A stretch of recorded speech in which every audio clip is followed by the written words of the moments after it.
laïque, mais pas comme la France. C'est un pays neutre, si on peut dire. Et c'est la neutralité qui prime donc, en Belgique. Voilà, d'abord, il faut voir les bases de la Constitution donc, concernant les cultes. Il y a l'article 19, 21 et 181 qui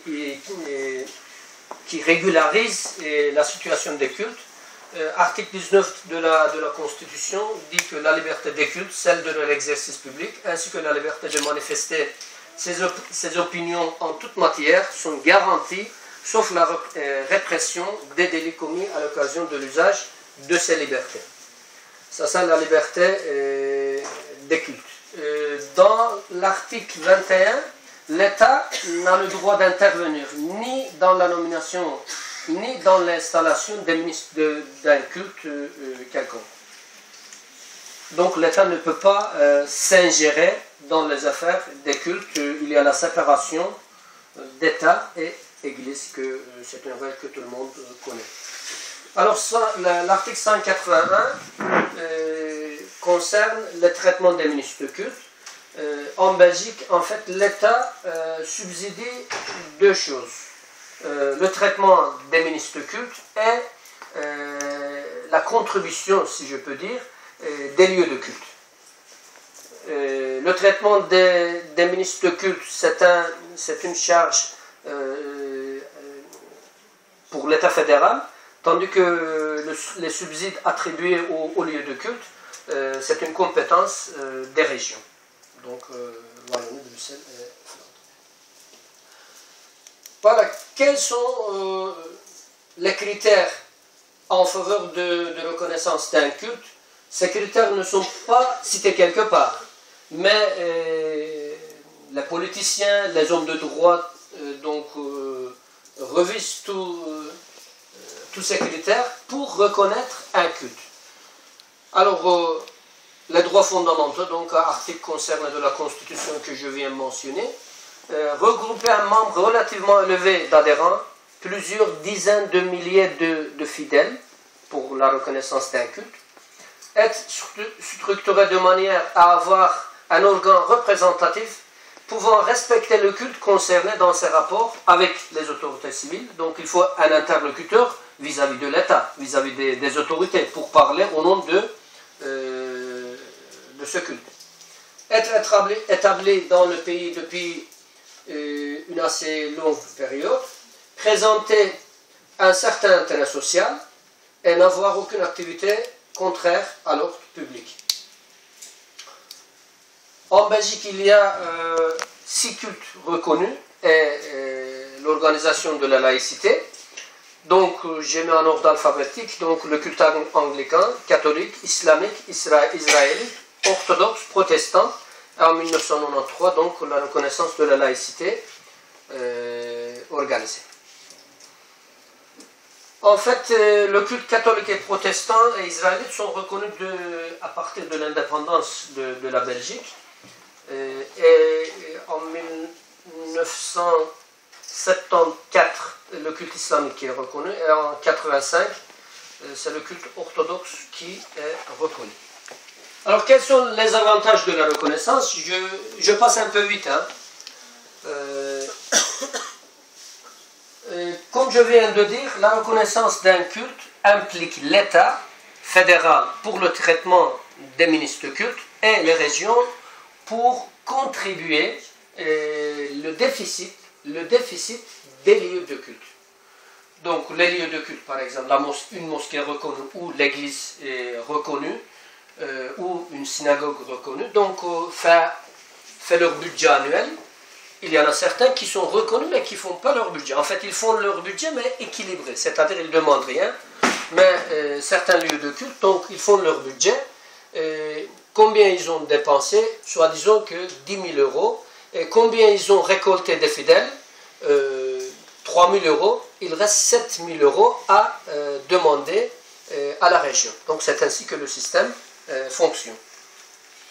Vous savez, la reconnaissance d'un culte, surtout je peux parler au nom de l'islam, implique aussi l'organisation des cours de religion. D'ailleurs, pour le culte musulman, À part de l'organisation des cours de religion islamique dans les écoles, la reconnaissance de l'islam est restée formelle jusqu'à les années 2000.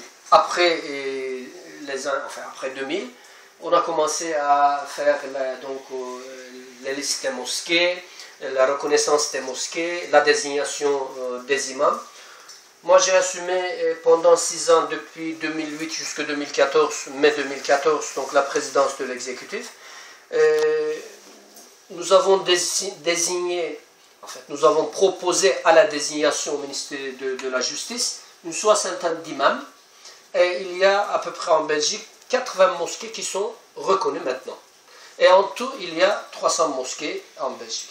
Alors, donc la reconnaissance d'un culte implique aussi l'émission radio-télévision, que malheureusement pour les musulmans, surtout dans la partie francophone, nous n'avons pas. Justement, le ministre Marcourt, dans le lancement de son projet un institut supérieur, il a parlé aussi sur les émissions concédées pour les musulmans, malgré que les musulmans composent la deuxième grande majorité croyants, si vous voulez, mais on n'a pas jusqu'à présent les émissions télévisées. Je crois que c'est très très important pour montrer un peu le vrai visage de l'islam, parce que si le terrain est vide, il y en a d'autres qui remplissent, vous savez, surtout sur les réseaux sociaux, tout ce qui se passe des bêtises en général. Parfois il y en a qui montrent du doigt les mosquées, mais il y a peut-être des mosquées, certaines mosquées vraiment isolées, mais d'une manière générale, ces gens-là, ils s'organisent sur les réseaux sociaux, donc ça c'est une réalité aussi. Voilà, la reconnaissance de l'islam donc en 1974. J'ai mis simplement les dates pour suivre un petit peu la chronologie. Donc en 1974, la loi portant sur la reconnaissance officielle du culte musulman. Ici, je me permets de faire une petite remarque. En 1973, la première proposition de loi était intitulée « La reconnaissance du culte mohammedan ». Il était intitulé comme ça. Donc, pourquoi ? Parce que c'est un député, je dirais, d'origine catholique ou de culture belge qui a préparé cette proposition de loi, et il a mis la reconnaissance du culte mohammedan. C'est-à-dire en comparant la place de Jésus dans la religion chrétienne, il a mis ce titre, alors que Mohammed, c'est-à-dire Mahomet, Mohammed, le prophète, n'a aucune place concernant la divinité, comme ça existe dans la religion chrétienne.